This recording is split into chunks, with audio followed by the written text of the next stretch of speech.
기도할 때에 외식하는 자와 같이 하지 말라. 그들은 사람에게 보이려고 회당과 큰 거리 어귀에 서서 기도하기를 좋아하느니라.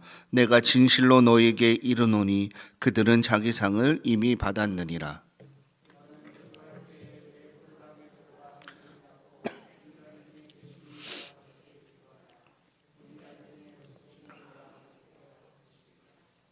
또 기도할 때에 이방인과 같이 중언부언하지 말라. 그들은 말을 많이 하여야 들으실 줄 생각하느니라.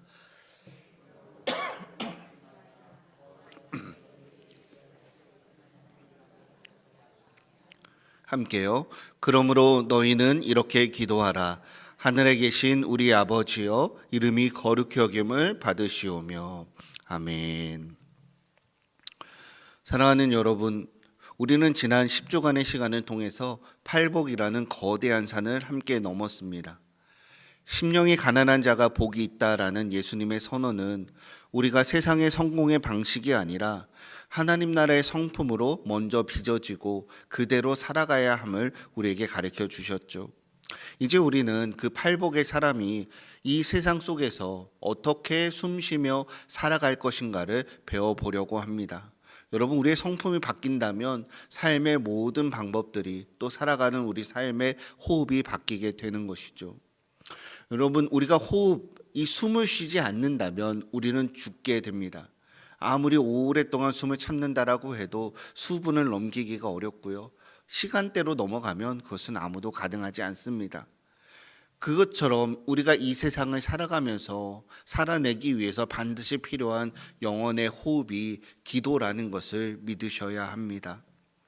여러분, 팔복이 나는 누구인가를 새롭게 알려주는 말씀이었다면 주기도문은 그렇게 받은 사람이 어떻게 이 세상에서 숨을 쉬며 살아갈 것인가라는 기도의 교과서와 같은 것이 주기도문입니다. 여러분, 요즘 택배 많이 시키시죠? 코로나를 지나면서 많은 사람들이 직접 가게에 가서 매장에 가서 사기보다는 택배로 시키는 것에 더 익숙해졌고요. 실제로 많은 매장들이 그 매장에서 영업을 하는 것보다 택배를 전문으로 하는 경우가 점점 더 많아지고 있습니다. 여러분, 택배에서 제일 중요한 게 뭘까요? 무엇이 중요하죠? 제가 물 마실 동안 한번 생각해 보시죠. 좋은 물건, 좋은 패키징, 그런 것도 다 필요합니다. 하지만 그것은 취향이고요. 택배에서 공통적으로 제일 중요한 것은 주소입니다. 주소가 틀리면 엉뚱한 곳으로 가요. 여러분, 저희 교회에 건물이 본당 건물이 있고 교육관 건물이 있고 사택 건물이 있잖아요. 그래서 저희 성전교회로 주소를 하면 기사님들이 항상 헷갈려요. 어디로 가야 되냐, 입구가 많고 주소가 많기 때문에 항상 전화를 받으면서 주변에 뭐가 보이시냐, 그 옆으로 오라라고 안내를 해드립니다. 여러분, 우리가 택배를 보내놓고 왜 안 오지라고 하는데 알고 보니까 동호수를 잘못 적은 경우가 있습니다. 내비게이션도 주소를 잘못 찍으면 열심히 달려가도 목적지가 아닙니다. 제가 주중에 계속 사무실에 있다 보니까 모든 부서의 택배를 많이 받는데요.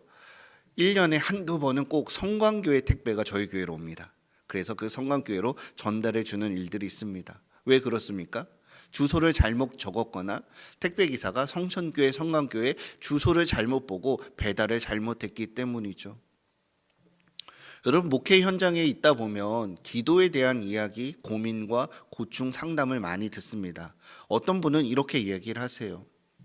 목사님, 저는 새벽 기도를 30년 넘게 그 자리를 지켰는데 어느 날 문득 내가 왜 기도하는지 모르겠다는 생각이 들 때가 있습니다 라고 말해요. 기도의 제목은 많은데 아무리 기도를 해도 제 마음이 공허해지는 것 같습니다. 왜 그렇습니까? 라고 물어보죠. 또 어떤 분들은 이렇게 해요. 목사님, 제가 신앙생활을 하면서 산전수전, 공중전, 해전까지 다 겪었어요. 자녀 문제도 어느 정도 다 해결했고요. 건강의 문제도 해결했고요. 남편의 사업 문제도 절박한 마음이 기도로 다 응답이 되었는데 이제는 뭘 기도해야 될지 모르겠습니다 라고 이야기를 합니다. 사랑하는 여러분, 여러분이 기도의 자리에서 느끼는 생각들, 느끼는 감정들, 기도하고 난 후의 마음들이 어떠십니까? 열심히 기도를 하지만 간절히 기도를 한다라고 했지만 우리 마음속에 알지 못하는 허전함, 그런 마음들이 여러분에게도 있지 않습니까? 이것은 제가 택배의 예를 들었던 것처럼 기도의 내용이 부족해서가 아니라 그 기도의 주소, 기도의 번지수가 틀렸기 때문에 우리는 아무리 열심히 기도하더라도 왜 공허할까? 무언가 부족한데 그런 것들을 경험하게 되죠. 사랑하는 여러분, 오랜 신앙의 생활을 걸어왔는데도 혹시 기도가 공허하고 기도가 어렵다라고 생각이 드십니까?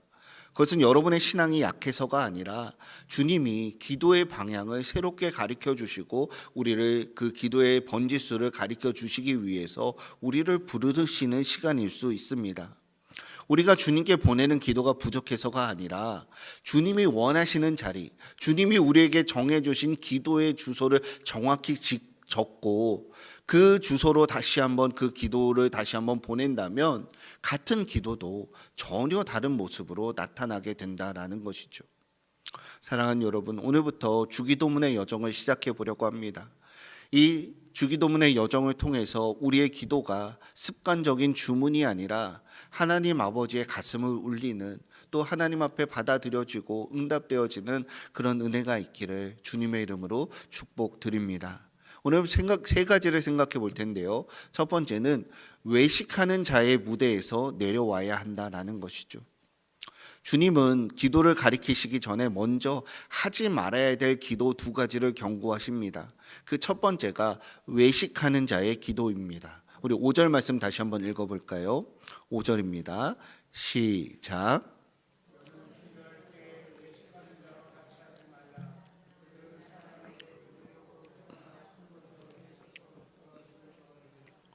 내가 진실로 너에게 이르노니 그들은 자기 상을 이미 받았느니라. 아멘. 여러분, 그 외식하는 자들의 기도의 특징이 무엇입니까? 사람들에게 보이려고 하는 기도이죠. 여기서 외식한다라는 것은 그 헬라어의 의미를 보면 가면을 쓴 배우를 뜻합니다. 무대에 올라서 자신과 전혀 다른 사람을 연기하고 거짓으로 보여주는 것이죠. 예수님 당시에 바리새인들에게 기도는 우리가 알고 있는 것처럼 하나님과 하는 은밀한 대화, 하나님과의 교제가 아니었습니다. 그것은 바로 주님이 외식하는 자, 연기자라고 말씀하셨던 것처럼 사람들에게 저 사람은 참 경건한 사람이야, 저 사람은 기도를 참 잘해, 저 사람은 믿음이 정말 좋아, 저 사람의 기도는 내가 아무리 노력해도 따라갈 수가 없어, 그런 칭찬과 박수를 받기 위한 연기에 불과했다라는 것이죠. 주님은 그들의 마음의 중심을 보시며 냉정하게 말씀하십니다. 그들은 이미 자기의 상을 받았다. 그들이 받은 상이 무엇입니까? 사람들에게 박수를 받은 것이죠. 사람들의 좋아요를 받은 것이죠. 그러므로 그것이 이미 다 상을 받았고 하나님이 그 사람에게 줄 상은 없다라고 말하고 계시는 것이죠. 여러분, 성경 주석들을 보면 이 바리새인들의 기도에 대해서 조금 더 잘 설명해 줍니다. 바리새인들은요, 기도 시간이 되면 일부러 사람들이 제일 많이 다니는 거리 한복판에 서서 거룩해 보이는 옷을 입고 기도했다라고 합니다. 또 이 바리새인들은 종교 지도자들이잖아요. 사람들 삶에 어느 정도 관여할 수가 있었어요. 어떤 기록에 보면 자기가 기도하는 시간에 맞춰서 사람들이 번화가를 지나가도록 사람들의 동선을 그렇게 계획했다라고 해요. 사람들이 많이 다니도록 해놓고 거기에 서서 자기가 멋지게 기도의 연기를 하는 것이죠. 여러분, 그들의 기도는 하나님께서 들으셨을까요? 듣지 않으셨을까요? 안 들으셨죠. 우리 주님이 분명히 말씀하셔요. 그 기도는 하나님이 듣지 않으셨습니다. 그것은요, 아무리 멋지고 아무리 미사오그를 하고 성경의 많은 구절들을 인용한다라고 해도 그것이 하나님을 향하여 수직으로 올라가는 것이 아니라 지나가는 사람들의 눈을 향하여, 그 사람들의 귀를 향하여 수평으로 그냥 이렇게 퍼져 나갔을 뿐이죠. 오늘날로 말하면 그냥 사람들을 위한 인터넷 개인 방송과 같다라고 생각할 수가 있습니다. 나는 이런 사람이요, 나는 이런 거예요, 나에게 슈퍼챗을 쏘세요. 나에게 별풍선을 주세요. 나에게 후원금을 보내주세요. 그렇게 요청하는, 자신을 드러내는 그런 PR하는 그런 방송이었죠. 여러분, 이 말씀은 누가복음 18장에 보면 조금 더 분명하게 등장을 합니다. 누가복음 18장에서 주님은 바리새인과 세리의 기도를 비교합니다. 그 누가복음 18장에서 바리새인의 기도의 내용은 무엇이었습니까?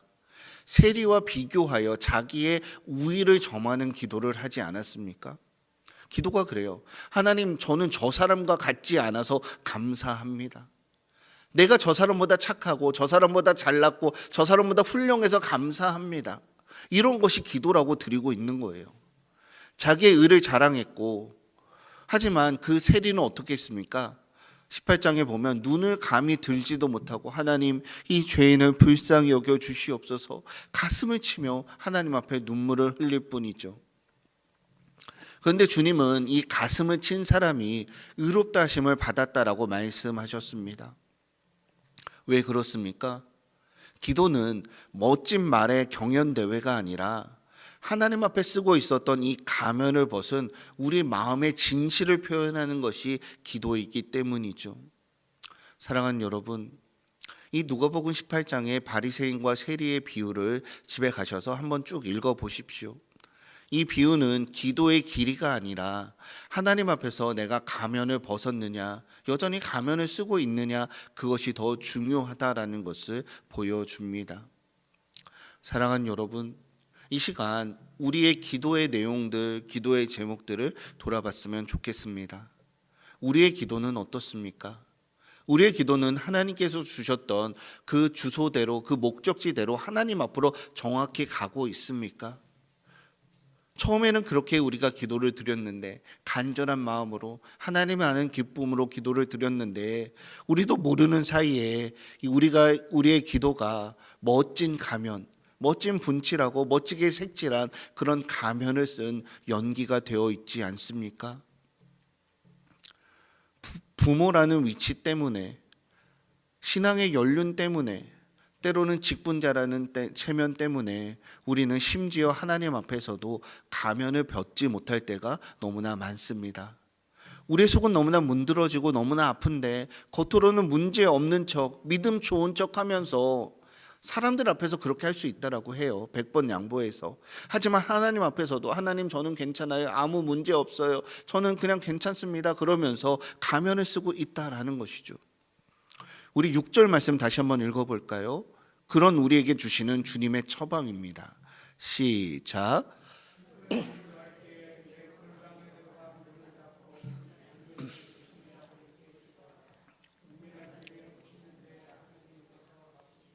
아멘.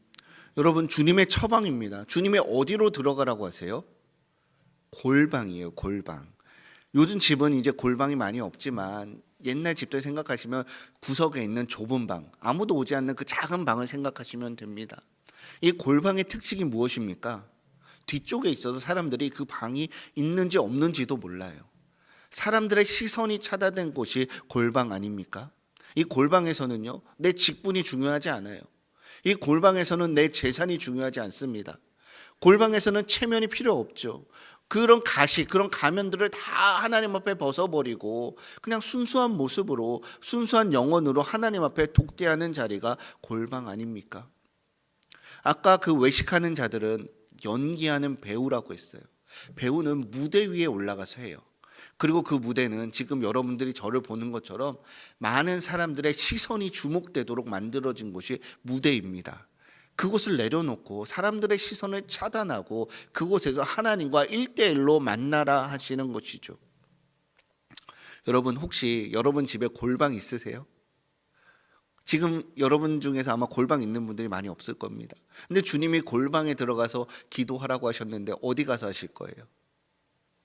이 골방은요, 꼭 방 하나만을 뜻하지 않습니다. 가족들이 자고 있는 그 이른 새벽에 일어나서 잠깐 작은 불 하나 켜고 식탁에 앉은 그 자리도 골방이 될 수가 있습니다.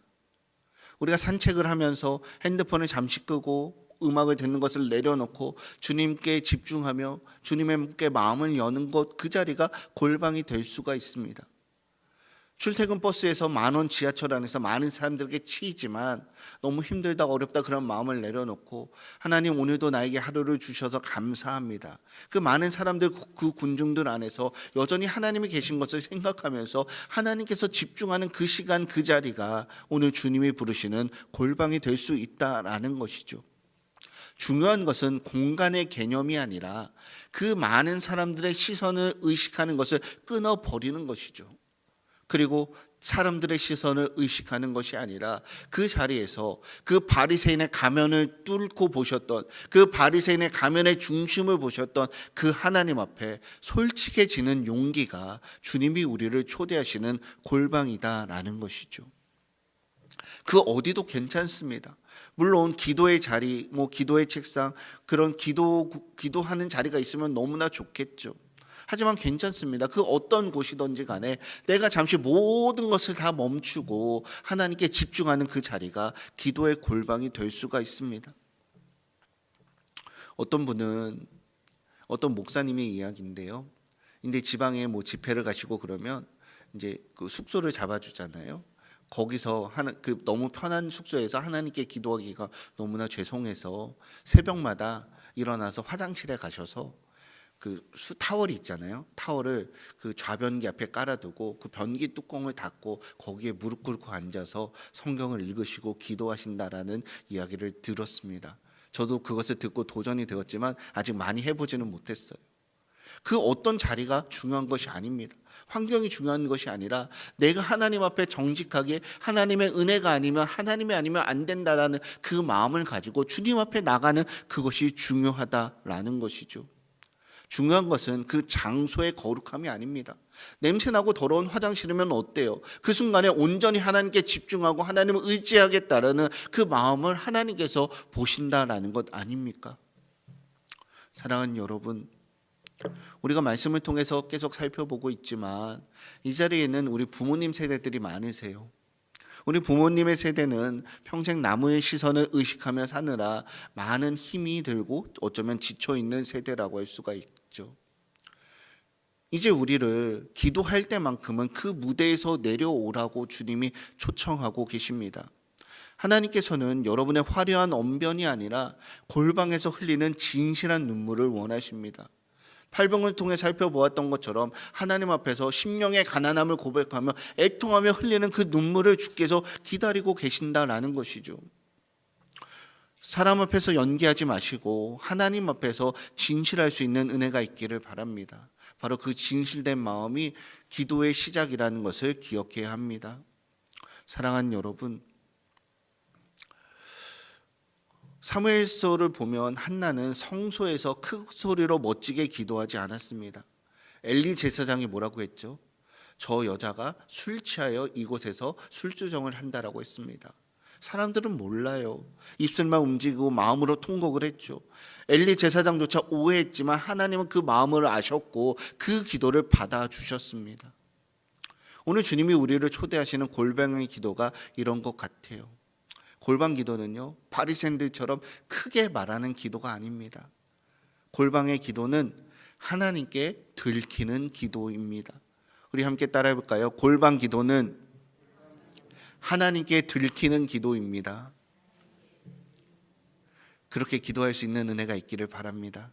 결코 길거나 유창할 필요가 없습니다. 단 한마디 하나님 아버지 저 여기 있습니다 라고 고백만 하고 속으로 울어도 하나님은 여러분의 그 눈물을, 여러분의 그 한숨을 기도로 받아주신다라는 것을 믿으셔야 합니다.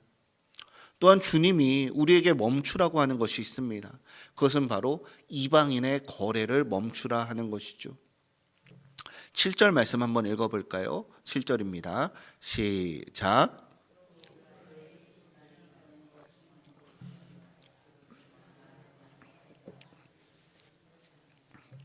외식하는 자의 기도를 멈추고 두 번째로 멈춰야 될 것은 이방인의 기도입니다. 여러분, 중언부언은 무엇입니까?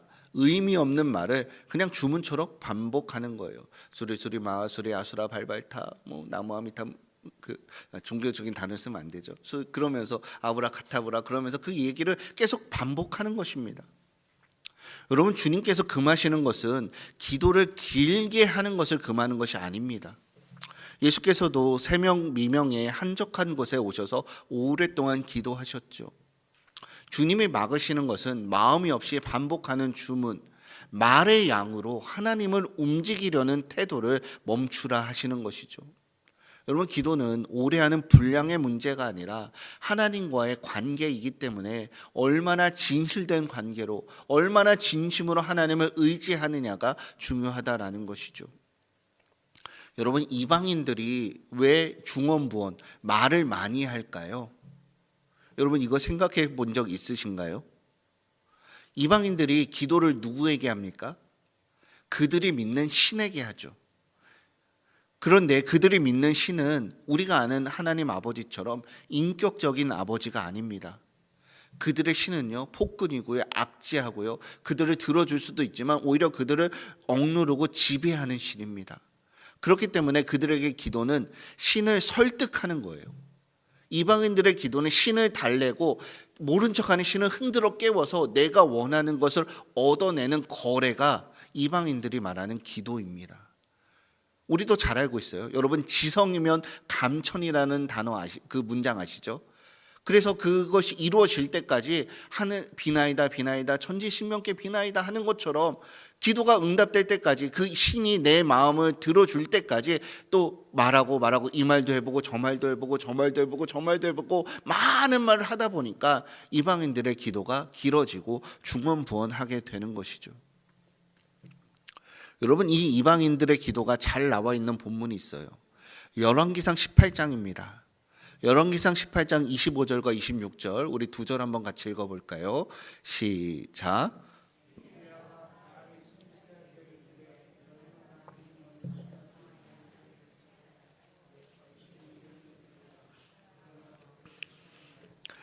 그들이 받은 송아지를 가져다가 잡고 아침부터 낮까지 바알의 이름을 불러 이르되 바알이여 우리에게 응답하소서 하나 아무 소리도 없고 아무 응답하는 자도 없으므로 그들이 그 쌓은 제단 주위에서 뛰놀더라.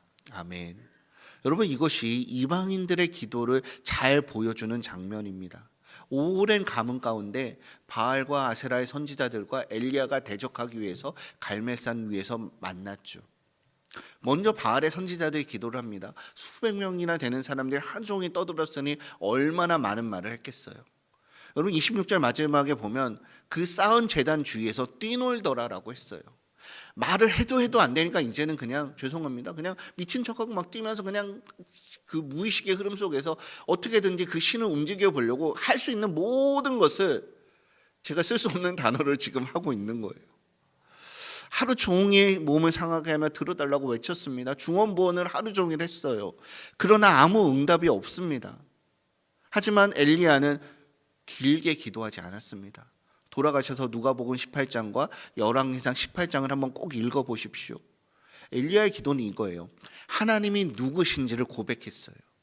그리고 그 하나님을 신뢰하며 기도했습니다. 사랑하는 여러분, 오늘 본문에서 주님이 금하시는 중언부언은 말을 많이 하는 기도가 아니라 하나님을 모르는 기도, 하나님과 나와의 관계가 빠진 기도를 그만해야 한다라고 말하는 것 아닙니까? 여러분, 오늘날 우리도 이런 중언부언의 다른 모습으로 기도하고 있지 않습니까? 기도를 하죠. 주여 삼창을 하겠습니다. 주여 주여 주여 했어요. 그 다음에 무슨 말씀하세요? 그 다음에 모를 때가 있죠. 그래서 할렐루야 아멘 아멘 할렐루야 아멘 할렐루야 아멘 할렐루야, 그것을 기계적으로 반복할 때가 있습니다. 어떤 분들은 너가 3번만 해서 그래, 10번씩 해봐, 그렇게 말하는 사람들도 있어요. 어떤 분들은 뭐 몇 가지 문장을 갖고 그냥 반복적으로 읽습니다. 그냥 그것이 하나님 앞에서 들어줄 때까지. 물론 간절한 마음으로 기도를 하고 그 기도가 응답되는 경우도 있습니다. 하지만 이 이방인들처럼 하나님을 알지 못하는 상태에서 하나님과 인격적인 관계를 모르고 그냥 단지 말을 많이 하면, 멋있는 말을 하면, 저 장로님이 한 기도를 내가 따라하면, 저 선교사님이 저 목사가 한 기도를 내가 그대로 따라하면 하나님께서 들어주시겠지 하는 그런 생각들을 버려야 한다라는 것이죠. 사랑하는 여러분, 하나님께서는 우리의 형식적인 반복이 아니라 살아있는 고백, 하나님을 진심으로 의지하는 고백을 기다리고 계신다라는 것이죠. 결국 그 차이는 기도의 분량이 아니라 내가 부르고 있는 분이, 내가 지금 나와서 기도하고 있는 대상이 누구인지를 알고 있느냐의 차이입니다. 안타깝게도 오늘날 많은 성도들이 하나님을 거대한 자판기로 여기고 있지는 않습니까? 아니면 거래처 사장님으로 대하는 것이죠. 내가 열심히 하고 뭔가 행동을 보이면 나에게 그래도 갚아주는 것처럼. 하지만 하나님은 내 정성의 크기로 움직이시는 분이 아니라 그리스도의 은혜로 나를 자녀 삼으신 우리 아버지이시라는 것을 믿으셔야 합니다. 그 아버지 앞에 계약서를 들이밀면서 이렇게 도장을 찍어주세요라고 요구하는 것이 기도가 아니라, 내가 이미 값없이 사랑을 받았기 때문에, 팔복을 통해서 말씀드렸죠. 우리는 이미 복을 받은 상태입니다. 하나님의 복을 받은 우리가 아버지 품에 안겨서 우리의 마음을 하나님께 나누는 시간이 기도입니다. 그래서 주님은 8절에서 이런 말씀을 하세요. 그러므로 그들을 본받지 말라. 구하기 전에 너희가 있어야 할 것을 하나님 너희 아버지께서 아신다라고 말씀하셔요. 여러분, 하나님은 정보가 부족한 분이 아니십니다. 우리 마음의 중심을 보시고 우리가 말하지 않아도 다 압니다. 그렇다면 하나님이 다 아시는데 왜 기도해야 될까요? 그것은 바로 하나님과 우리의 관계 때문입니다. 여러분, 어린 자녀들이 집에 와서 아빠 오늘 학교에서 뭐 했어요 말할 때 부모는 그 행동을 몰라서 듣는 것이 아니죠. 다 알죠. 우리가 경험해봤죠. 경험해보지 않아도 간접적인 경험을 통해서 내용을 다 알죠. 그리고 그 자녀의 표정과 몸짓만 봐도 얘가 어떤 생각을 하거나 부모는 다 알 수가 있어요. 하지만 그 대화를 통해서 그 사랑을 확인하고 엄마와 자녀의 관계가, 아빠와 자녀의 관계가 더욱더 깊어지기 때문에 그 대화라는 과정을 하는 것 아닙니까? 사랑하는 여러분, 하나님과의 거래를 멈추어야 합니다. 기도를 통해서 하나님을 설득하려 하지 말고 하나님의 마음을 확인하려 하십시오. 나를 얼마나 사랑하시는지, 그분이 나를 위하여 얼마나 놀라운 계획을 가지고 계시고 그것을 아낌없이 주시기를 원하시는 분인가, 기도를 통해서 그것을 확인하셔야 합니다. 기도는 내 뜻을 하나님께 관철시키는 투쟁이 아니라 이미 나를 잘 아시는 아버지의 품에 안겨서 하나님의 뜻과 하나님께 주파수를 맞추는 시간이 기도의 시간이죠. 한 가지만 더 생각해 보면 우리는 하나님 나라 백성이라는 것이죠. 주기도문의 시작입니다. 그러므로 너희는 이렇게 기도하라. 외식하는 자가 아니에요. 이방인이 아니에요. 그 다른 부류의 사람을 너희라고 말합니다. 여러분, 너희는 누구입니까? 앞선 5장에서 그 팔복의 산에 올라와서 예수님의 말씀을 들었던 제자들, 심령이 가난하고 애통하며 의에 줄이고 목마른 팔복의 사람들이 너희 아닙니까? 다시 말해서 주님은 아무에게나 이 기도문을 맡기신 것이 아니라 이미 팔복의 길에 서 있는 제자들에게 이제 너희는 이렇게 기도하면서 살아야 한다라고 말씀하고 계시는 것이죠. 여러분, 기도의 내용은 기도하는 대상도 기도하는 그분이 누군가도 중요하지만 기도를 하고 있는 내가 누구인가를 아는 것, 기도하는 사람의 정체성을 안다면 완전히 달라지게 됩니다. 우리 부모님들 참 많이 수고하셨죠.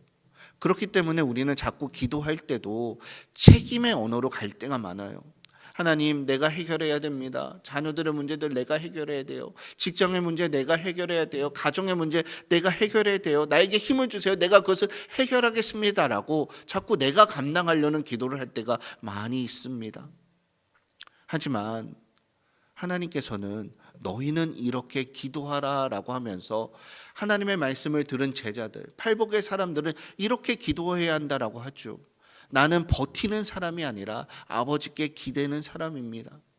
나는 내 힘으로 다 해결해야 되는 고와 같은 존재가 아니라 거룩하신 하나님, 전능하신 하나님의 자녀입니다. 이 정체성을 회복하라라는 것이죠. 그 정체성이 바뀌게 된다면 우리의 기도의 내용이, 기도의 문장들이 바뀐다라는 것을 믿으셔야 합니다. 그래서 세상의 사람들은 무엇을 먹을까, 무엇을 입을까를 구합니다. 하지만 너희는 다릅니다. 너희는 하나님의 자녀고 천국 백성입니다. 그래서 하나님의 자녀들, 너희들은 그의 나라와 그의 의를 먼저 구하게 되는 것이죠. 사랑하는 여러분, 우리는 그동안 기도를 주로 119 구조 요청으로 사용해 오지 않았습니까? 사업이 어려울 때, 건강에 적신호가 켜졌을 때, 자녀의 문제들이 있을 때만 다급하게 하나님을 찾았습니다. 물론 하나님은 그 기도에도 응답하십니다. 응답하시지 않는다라는 게 아니에요. 하지만 이제 우리가 인생의 그런 시간들을 지났고 인생의 오후의 시간들을 보내고 있잖아요. 그렇다면 이제라도 우리 기도의 주소를 옮겨야 되는 것 아닙니까? 하나님을 응급실에서만 찾는 것이 아니라 여러분의 매일의 저녁의 식탁에서, 여러분의 매일의 아침에서, 여러분의 잠자리에서, 여러분의 출근길에서, 여러분의 일상에서 마주하시는, 여러분의 가정에서 마주하시는 그 하나님 아버지로 기도로 만나야 한다라는 것이죠. 그렇기 때문에 주기도문은 단순한 기도문이 아니라 우리의 신분을 확인해주는 신분의 확인증과 같습니다. 이 기도를 드릴 때마다 나는 고아가 아니구나, 나는 성공을 구걸하는 이방인이 아니구나, 나는 전능하신 하나님을 아버지라 부르는 존귀한 자녀구나 라는 여러분의 정체성이 확인되어야 합니다. 말씀을 정리하려고 합니다. 오늘 주님은 우리에게 기도의 주소를 바꾸라라고 도전하십니다. 사람들에게만 보이려는 무대에서 내려와 은밀한 골방으로 여러분의 기도의 주소를 옮기십시오. 나의 정성으로 신을 감동시키는 거래가 아니라 아버지와 눈을 맞추시고 아버지의 사랑을 느끼는 그 가정으로 주소를 옮기셔야 합니다. 사랑하는 여러분, 이 주기도문을 통해서 고아처럼 버텨온 우리의 마음이 어떻게 하나님의 아들의 평안으로 옮겨지는지를 함께 생각해 보려고 합니다. 우리 마지막으로 이렇게 한 번만 따라해 볼까요? 나는 연기자가 아닙니다. 나는 이방인이 아닙니다. 나는 하나님의 사랑받는 자녀입니다. 이번 일주일 동안 하루에 단 몇 분이라도 이 말들을 한번 반복해 보십시오. 그리고 이 고백으로 기도를 한번 시작해 보십시오. 이 고백 위에 하늘의 은혜가 임할 것이라고 믿습니다. 그렇게 그런 은혜 누리시는 저와 여러분이 되시기를 바랍니다.